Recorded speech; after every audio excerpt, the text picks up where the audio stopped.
Assalamualaikum warahmatullahi wabarakatuh. Halo ladies and gentlemen, welcome to back my channel.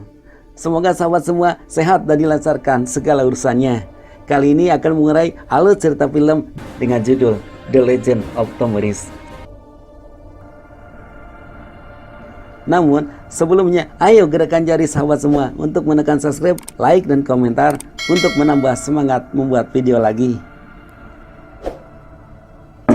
Oke sahabat, kita mulai ceritanya. Selamat menikmati.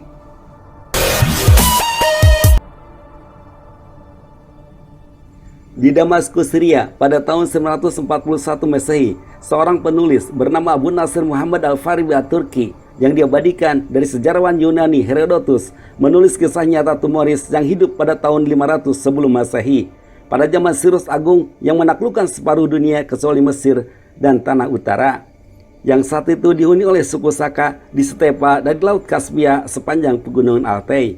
Bangsa suku Saka terdiri dari banyak suku termasuk suku Massagethae. Suatu hari suku Massagethae sedang memburu rusa. Ia bernama Spargap. Karas, salah satu anak buahnya, mengajak untuk segera pulang karena tanahnya dijadikan buruannya milik suku Akibat.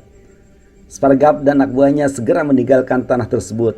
Belum jauh mereka beranjak, mereka dihadang oleh segerombolan suku Akibat.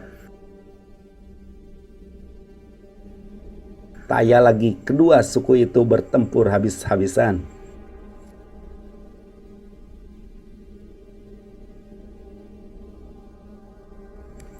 Spargap dan anak buahnya dengan mudah menghabisi suku Akibat. Lalu Spargap dan anak buahnya bergegas pulang.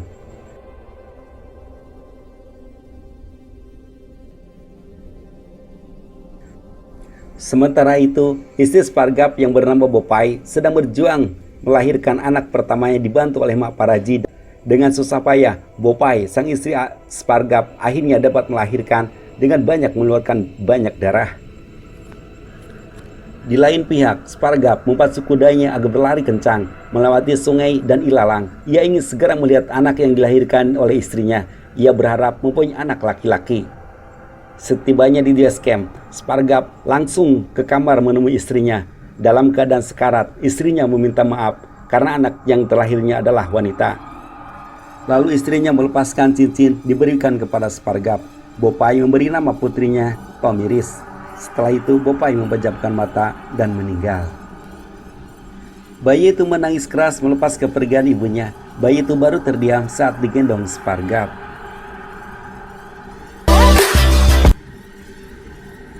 Tahun demi tahun berlalu, Spargap sudah menikah lagi. Spargap memperlakukan putrinya Tomiris dengan penuh rasa cinta dan kasih sayang.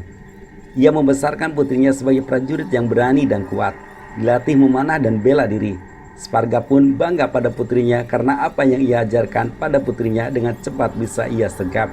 Cincin ibunya ia berikan pada putrinya. Di adegan lain, Palak, seorang suku Khwarezmians, mengunjungi base camp Kapas dan Kurtun. Ia mengeluh yang dialaminya sukunya yang kerap diserang oleh suku mereka, yakni suku Massagethae. Kapas menjawab yang bertanggung jawab itu adalah Spargap sebagai kepala suku. Ia pun sudah berkali-kali mengingatkan agar tidak menjalin permusuhan dengan suku Khwarezmians. Palak menghasut mereka bahwa Kapas lebih rasional dan layak jadi kepala suku ketimbang Spargap yang keras kepala.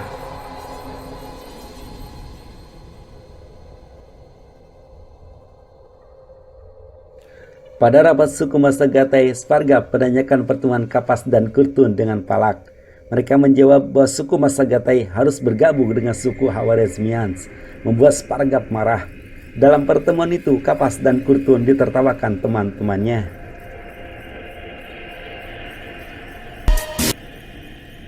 Di suatu malam, Tomiris didatangi singa bersayap. Singa itu mendekati Tomiris sambil mengaum. Lalu Tomiris terbangun dari mimpi buruknya. Kemudian Tomiris menemui ayahnya menceritakan hal ihwal mimpinya. Tiba-tiba Spargap diserang oleh Kapas dan Kurtun. Terjadi perkelahian. Dalam perkelahian itu, Spargap mati tertusuk pedang Kapas dan Kurtun. Sebelum meninggal, Spargap menyuruh Karas, anak buahnya, untuk menyelamatkan Tomiris meninggalkan tempat itu. Dengan menggunakan kuda, Karas membawa Tomiris beserta yang lainnya. Dengan berkaca-kaca, Tomiris meninggalkan jasad ayahnya yang dibunuh di depan matanya. Sementara itu, Karas dan yang lainnya menunggang kuda dengan kecepatan tinggi agar tidak terkejar Kapas dan Kurtun. Setelah cukup jauh dan terasa aman, Karas dan yang lainnya berhenti karena lapar. Ketika yang lain makan daging bakar, Tomiris murung masih ingat kejadian tadi. Ia pun menolak saat diberi makan.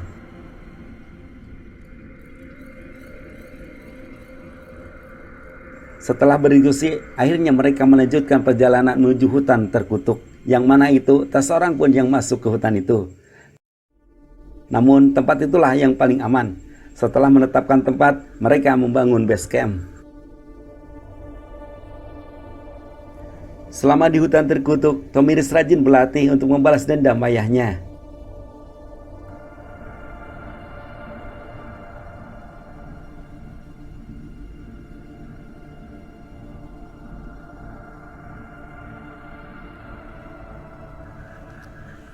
Tahun demi tahun berlalu, Tomiris mencapai usia remaja. Ia menjelma sebagai pemburu ulung yang cantik. Namun, lama-kelamaan Tomiris jemu bersembunyi. Ia ingin segera membalaskan dendam ayahnya. Karas menjawab untuk bersabar. Lalu Tomiris berlalu menuju air terjun. Tomiris diam terpaku, ingat ayah ibunya sambil memegang cincin. Sesaat kemudian, ia tertidur dan bermimpi kembali didatangi singa bersayap.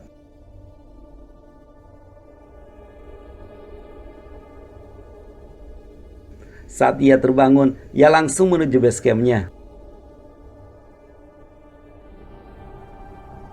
Ternyata kelompoknya telah ada yang membantai. Dalam keadaan sekarat, Karas memberitahu Tomiris orang yang membunuh kelompoknya. Dengan menggunakan kuda, Tomiris keluar dari hutan terkutuk untuk mencari orang yang membantai kelompoknya. Tak jauh dari tempat itu, Tomiris bertemu dengan gerombolan yang membawa saudaranya. Dengan gesit, Tomiris memanah dengan jitu satu persatu gerombolan itu di bidiknya. Tinggal ketua gerombolan yang masih hidup. Lalu Tomiris duel dengan ketua gerombolan yang dimenangkan oleh Tomiris. Meskipun demikian, Tomiris terkena hibasan pedang ketua gerombolan yang membuatnya kesakitan. Dalam keadaan sakit, ia menaiki kudanya lalu ia pingsan di bawah kudanya.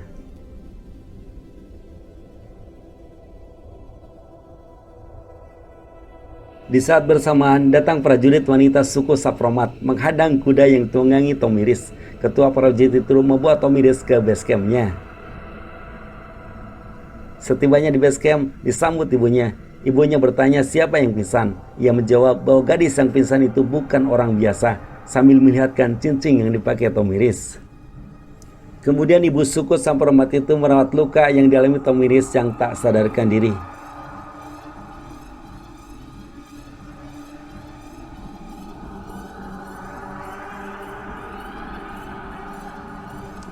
Suatu pagi, Tomiris sadar, diketahui oleh kedua suku Sapromat. Kemudian mereka melaporkannya kepada kepala suku. Mendengar Tomiris sadar, Sardana langsung menjumpai Tomiris. Tomiris sekarang tahu bahwa yang menolongnya adalah Sardana, putri kepala suku Sapromat yang memegang teguh tradisi. Apabila suku Sapromat akan menikah harus membawa 3 kepala manusia dalam pertempuran. Lalu Sardana membawa Tomiris menghadap ayahnya. Setibanya di depan kepala suku, Tomiris ditanya kepala suku berkaitan dengan cincin yang dipakai dan asal-usul dirinya. Untuk meyakinkan, istri kepala suku menyatakan bahwa mereka bukan musuh suku Masagatae. Lalu Tomiris menjelaskan bahwa kelompoknya dibantai oleh suku yang lain. Hanya dia seorang diri yang selamat. Dan mengucapkan terima kasih kepada Sardana yang telah menolongnya. Kepala suku kaget saat mendengar Tomiris telah membunuh semua yang membantai kelompoknya di hutan terkutuk. Kepala suku Sapromat itu ternyata teman baik separgap dan akan melindungi Tomiris untuk hidup bersama suku Sapromat.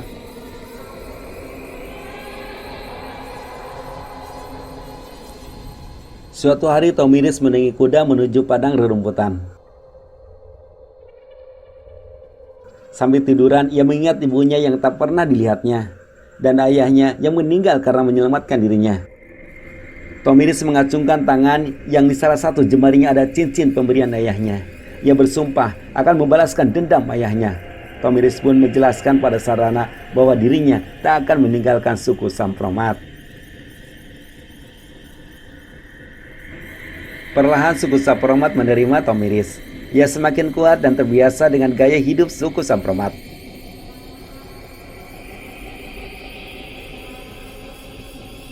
Sebagai salah satu prajurit wanita, setiap hari Tomiris berlatih bertarung dengan prajurit Sampromat sehingga Tomiris menjelma menjadi prajurit yang kuat setara dengan pria.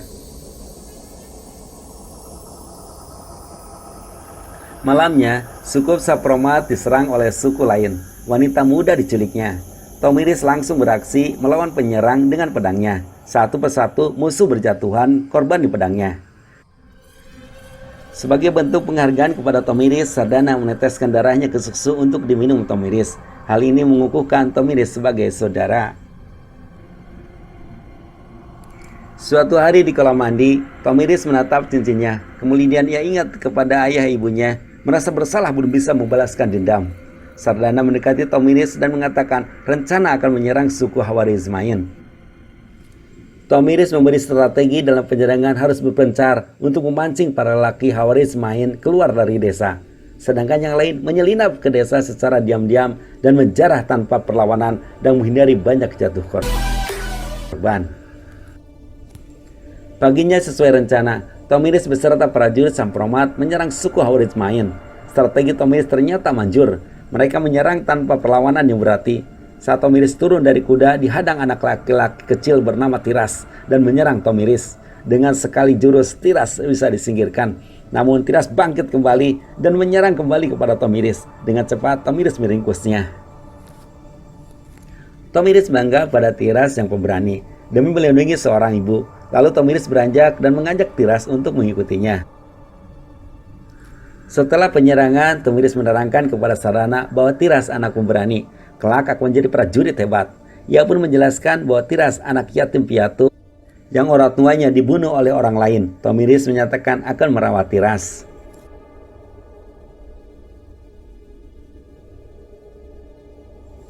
Suasana suku Sampromat begitu ramai karena hari itu anak kepala suku dilahirkan dan diperkenalkan kepada warganya. Acara itu pun dihadiri oleh Kapas dan Kurtun yang protes karena sukunya diserang.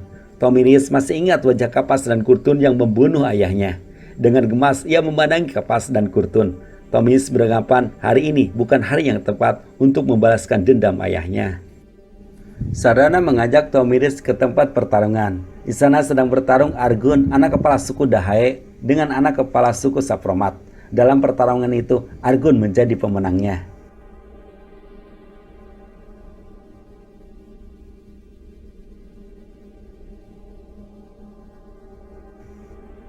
Dalam acara atraksi memanah, para tamu terkagum akan kehebatan Tomiris memanah. Hal ini mendapat pujian Kapas dan Kurtun. Bahkan Argun pun kagum pada kehebatan Tomiris.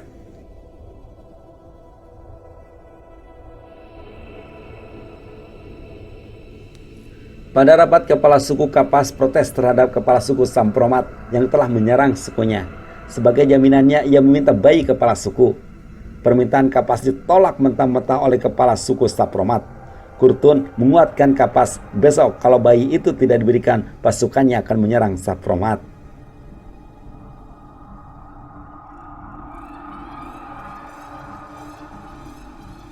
Mendengar ancaman itu, kepala suku Sampromat meminta bantuan kepada kepala suku lain, namun ditolak oleh para kepala suku.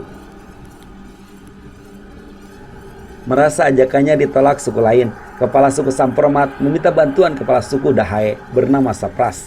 Kepala suku Sampromat mengutarakan bahwa wanita yang pandai memanah itu bernama Tomiris, anak kepala suku Masagatae yang dibunuh Kapas dan Kurtun. Ia pun mengatakan bahwa Argun, anak Sapras, naksir sama Tomiris. Ia pun mengutarakan pendapatnya kalau mereka ditikahkan, suku Stepa akan lebih kuat untuk melawan pasukan Khawarizmiyin. Dari obrolan itu, mereka sepakat untuk menghadapi suku Khawarizmiyin. Kabar akan menghadapi suku Khawarizmiyin disampaikan Sardana kepada Tomiris di tenda suku Sampromat. Tomiris diperkenalkan dengan ayahnya Argun, sang kepala suku Dahae. kedua kepala suku itu berjanji akan mengembalikan Masagetae ke Tomiris. Tomiris menyanggupi dengan penuh semangat. Sebelum menyerang pasukan Kapas, Tomiris termenung di tendanya. Ia teringat kata-kata ayahnya. Hal ini mampu memotivasi semangat Tomiris. Paginya, saat bala tentara gabungan suku Sapromat dan suku Dahai berkumpul di sebuah lapangan, Tomiris dengan gagah duduk di atas kudanya paling depan, kemudian bergerak menuju pasukan Kapas yang telah siaga. Lalu Tomiris berjalan ke tengah arena peperangan mendekati pasukan Khawarizmian, sementara pasukan lainnya berhenti. Dengan gagah berani, Tomiris berjalan dan menjelaskan kepada pasukan Khawarizmian bahwa dirinya adalah anak Spargap yang dibunuh dengan kejam oleh Kapas dan Kurtun. Ia tak akan berhadapan dengan saudaranya sendiri dari suku Masagetae. Ia hanya akan berhadapan dengan Kapas dan Kurtun. Pasukan Khawarizmian menjadi galau mendengar ucapan Tomiris, apalagi pasukan dari suku Masagetae. Melihat kegalauan pasukannya, Kapas dan Kurtun dengan wajah emosi langsung menyerang Tomiris. Dengan cekatan dan hanya 4 gerakan, Tomiris dapat menghabisi Kapas dan Kurtun dengan pisaunya. Anak-anak Kapas dan Kurtun berteriak agar menyerang Tomiris.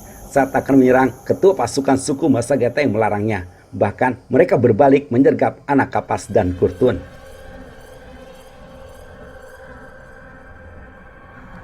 Suku Masagetae menyambut bahagia datangnya kembali sang pahlawan Tomiris, anak Spargap, dan mereka suka cita atas meninggalnya Kapas dan Kurtun.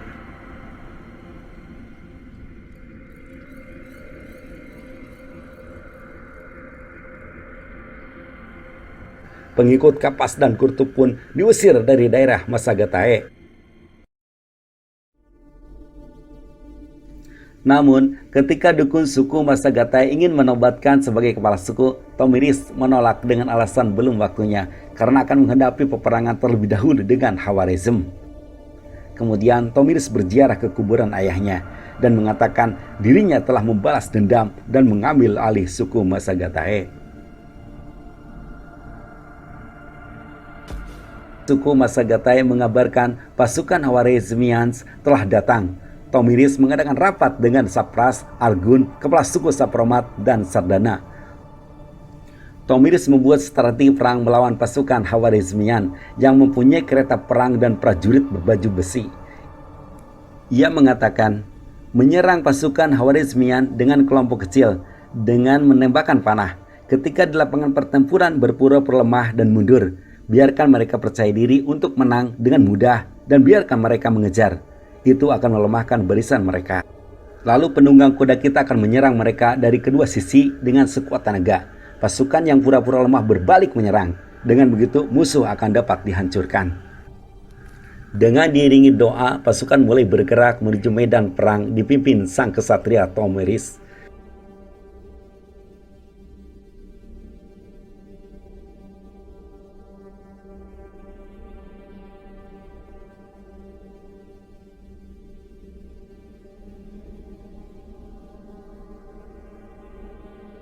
Dengan dimulai penembakan panah, pertempuran dua suku tak terelakkan. Tomiris mulai menghunuskan pedang membabat setiap musuh.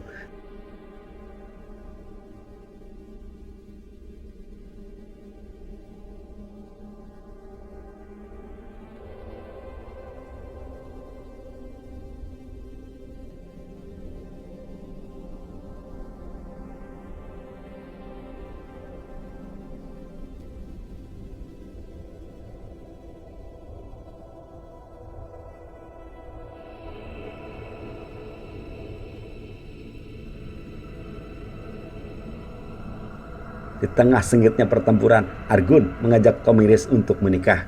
Sedangkan pertempuran itu dimenangkan oleh pasukan Tomiris. Ajakan Argun pun diiyakan oleh Tomiris. Mereka menikah dipimpin dukun adat, dihadiri oleh semua warga. Dalam kesempatan pernikahan itu, Tomiris berpidato membakar semangat rakyatnya. Demi kebebasan dan martabat suku Masagetae, para prajurit Dahai, Sapromat mendukung di saat kita susah.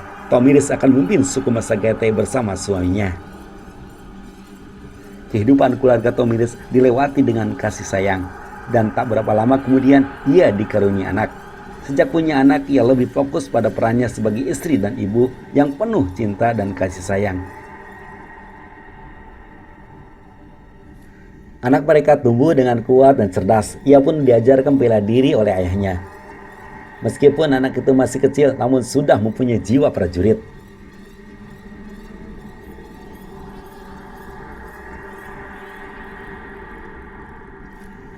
Di lain pihak, para pengungsi berdatangan ke Stepa. Mereka melarikan diri dari kota yang ditaklukkan oleh Raja Persia, Cyrus.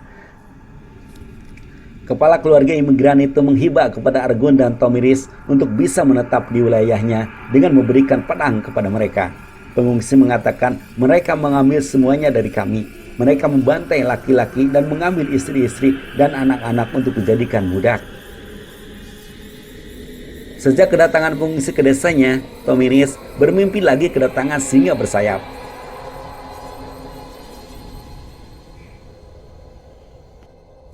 Cerita selanjutnya, Argun dan Tomiris menerima tamu utusan Raja Cyrus yang agung bernama Gubar untuk mengantarkan surat mengajak beraliansi atau bersekutuan dengan membawa hadiah berupa emas dalam beberapa peti. Untuk lebih jelasnya, tamu itu mengundang Argun untuk bertemu langsung dengan Raja Cyrus di ibu kota Babilonia. Saat makan, Tomiris dan Argun membahas ajakan persekutuan Raja Cyrus. Argun berpendapat dengan ikut bersekutu dengan Raja Cyrus sekaligus belajar tentang mereka, karena Babilonia adalah daerah yang terkenal kaya. Sedangkan Tomiris mempertanyakan kenapa warga dari daerah yang kaya melarikan diri. Menurut Tomiris, Argun telah dibutakan dengan hadiah dan rayuan utusan Raja Cyrus.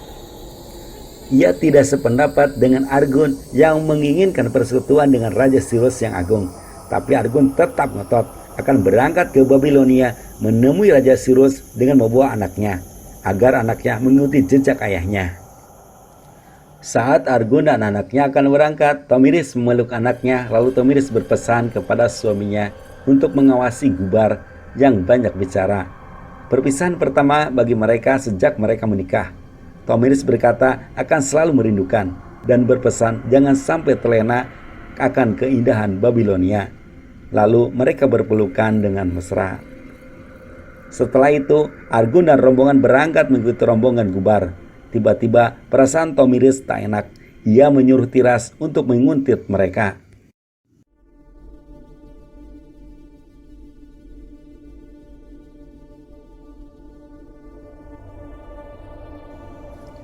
Sesampainya di ibu kota Babilonia, Argun dan putranya disambut Raja Persia, Cyrus yang agung di istananya. Cyrus meminta tanah Masagatae dengan tanpa perlawanan ditukar dengan separuh dunia, tapi Argun menolaknya, membuat Raja Cyrus marah. Namun ia tahan dan menyuruh Gubar untuk menjamu tamunya. Sebelum beranjak, Argun menegaskan bahwa tanah Masagatae bagian dari dunia yang tak akan menyerah tanpa perlawanan. Darah akan dicurahkan demi mempertahankannya. Saat Argun dan anaknya meninggalkan Raja Cyrus, Gubar mengatakan kepada Raja Cyrus bahwa istri Argun sangat cantik dan mudah bila negosiasi dilakukan dengan seorang janda. Di ruangan penjamuan tamu negara, para tamu dijamu dengan minuman keras dan ditemani wanita penghibur. Satu persatu tamu kenegaraan beranjak, tinggal rombongan Argun. Tiba-tiba rombongan Argun diserang, maka tak lagi terjadi perkelahian sengit. Sekuat tenaga Argun, anak dan rombongannya melawan penyerang. Namun karena banyak jumlah, akhirnya Argun dan anaknya perlaya di tangan penyerang.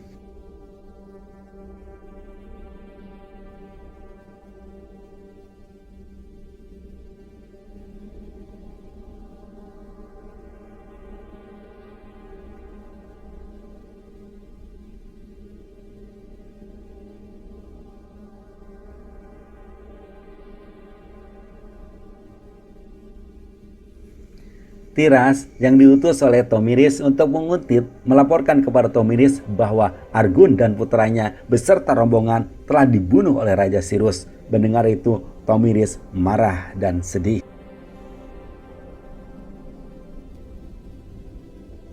Sesaat kemudian, Gubar datang beserta rombongan membawa jenazah Argun dan anaknya. Gubar menyatakan Argun dan putranya dibunuh suku liar. Ia pun mengatakan atas perintah Raja Cyrus yang agung pelakunya akan dihukum. Ia pun menyerahkan kulit suku liar yang membunuhnya. Tak banyak kata, Tomiris memerintahkan untuk membuat pemakaman. Sebelum dimakamkan, Sapras ayah Argun beserta ibu Argun dan rombongan datang mengucapkan bela sungkawa.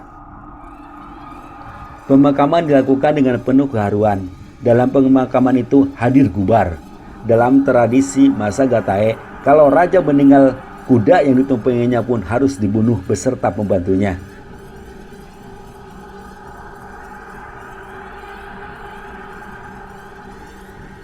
Saat Algojo akan menghabisi para pembantu, Tomiris mencegahnya. Ia berharap kelak anak-anak pembantunya akan melahirkan prajurit Masagatae yang tangguh.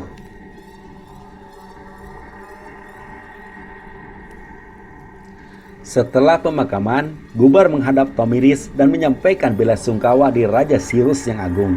Ia berkata bahwa sebelum Argun meninggal dunia telah menyatakan masuk sebagai sekutu Raja Cyrus dan menyampaikan keinginan Raja Cyrus untuk menyunting Tomiris jadi istrinya dengan rayuan mautnya demi kemakmuran suku Masagatae. Lalu Gubar memberikan surat titipan Raja Cyrus kepada Tomiris. Tomiris menolaknya. Ia berkata jawabannya akan diumumkan di hadapan rakyatnya. Di tengah-tengah rakyatnya, Tomiris berpidato bahwa Raja Cyrus meminta perlindungan dengan melamar dirinya. Cyrus sudah membantai prajurit, suami dan putranya. Dan apa jawaban kita? Dan ini jawaban Masagatae. Lalu secepat kilat ia menyerangkan pedang ke dada Gubar. Setelah itu, ia menyuruh mayat Gubar diserahkan kepada Raja Cyrus yang agung. Dukun Masagatae terkejut dan mengatakan, bencana akan datang. Tomiris membangkitkan semangat rakyatnya agar tidak terhasut ucapan dukun. Saat Tomiris berbincang dengan Sardana, ia diberi kabar bahwa sang dukun telah membakar dirinya sendiri. Lalu Tomiris keluar melihat sang dukun yang tengah dibakar api. Tomiris hanya terdiam, lalu ia beranjak. Tindakan Tomiris membunuh Gubar membuat Raja Cyrus marah, sehingga melupakan untuk menaklukkan Mesir. Ia beralih pada Tomiris dan suku Padang Rumput. Ia mengerahkan pasukannya menuju suku Masagatae dipimpin langsung oleh dirinya sendiri. Sementara itu, Masagatae mengumpulkan seluruh kepala suku Padang Rumput untuk bersatu melawan Raja Cyrus yang agung. Ajakan Tomiris mendapat sambutan dari seluruh kepala suku. Kembali, seorang Tomiris menyusun strategi perang dengan para kepala suku di wilayah Stepa untuk menghadapi pasukan Raja Cyrus yang agung dengan waktu hanya 2 bulan saja. Mereka membuat senjata, baju besi, dan mengevakuasi rakyat dan ternak. Tomiris menyarankan agar bisa menangkap Raja Cyrus di tengah pertempuran. Ia meminta prajurit terbaik dari setiap suku. Ia pun mengatur strategi perangnya agar mampu mengalahkan pasukan Raja Cyrus.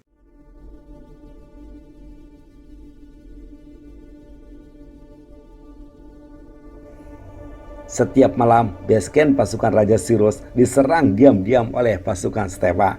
Hal ini membuat pasukan utamanya tidak bisa tidur dan membuat Raja Cyrus geram. Tomiris sedang duduk di atas kuda.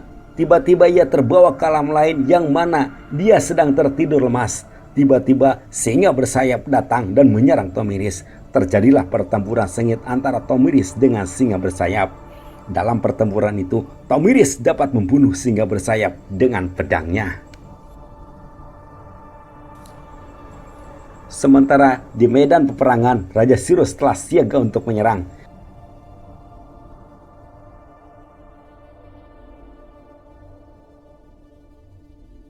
Di pihak lain, Tomiris membakar semangat prajuritnya.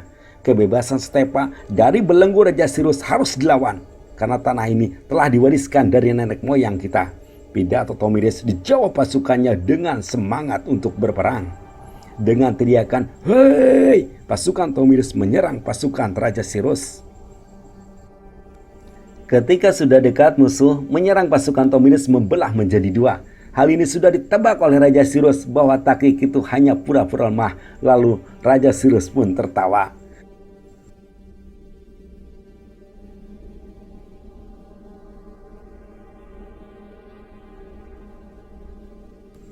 Pertempuran pun meledak antara pasukan Tomiris dan pasukan Raja Cyrus yang agung.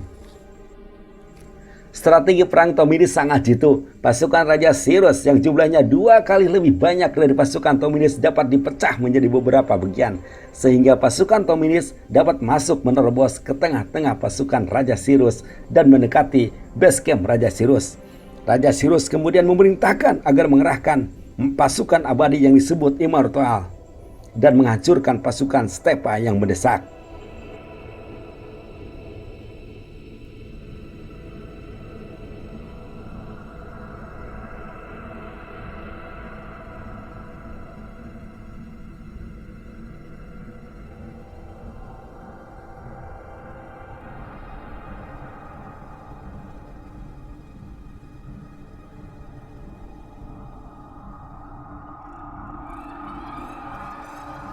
Salah satu prajurit melaporkan kepada Tomiris bahwa pasukannya sudah mendekat base camp Raja Cyrus, namun pasukannya akan kalah telak. Hal ini membuat Tomiris sedih, disusul dengan gugurnya Sardana.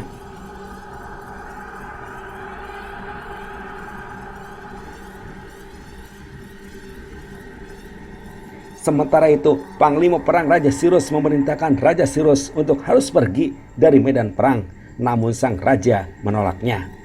Salah satu prajurit pilihan suku Masagatae bernama Tiras dengan prakasa membabat musuh-musuhnya sehingga dapat menerobos ke base camp Raja Cyrus. Kemudian ia dihadang punggawa Raja Cyrus, namun kedua penggawa itu dilumpuhkan dengan mudah. Tiras kemudian mendekati singgasana Raja Cyrus, langsung diserang Raja Cyrus. Namun Tiras berkelit sambil membalas dengan libasan pedangnya ke perut Raja Cyrus. Raja Cyrus yang agung itu terlunglai membujur di tanah. Melihat Raja Cyrus terbunuh oleh Tiras, Tomiris merasa senang. Melihat rajanya telah tumbang, pasukan Persia mundur kalang kabut. Akhirnya pasukan Stepa dapat melumpuhkan pasukan Persia. Mereka yang masih hidup mendatangi Tomiris. Lalu Tiras menyerahkan kepala Raja Cyrus yang agung kepada Tomiris. Kemudian Tomiris mengacukan pedangnya sambil berteriak, "Kita menang!" Disambut prajuritnya dengan sukacita. Dengan meninggalnya Raja Cyrus yang agung, maka tamatlah film The Legend of the Tomiris ini. Terima kasih Anda telah menikmati alur cerita film The Legend of Tomiris. Mana yang bisa kita petik dalam film ini adalah kehebatan seseorang bukan karena kehebatannya oleh dirinya sendiri, namun berkat dukungan orang lain. Itulah cerita hari ini. Kami yang menyajikan, Anda yang menyimpulkan. Semoga ada manfaatnya. Wassalamualaikum warahmatullahi wabarakatuh.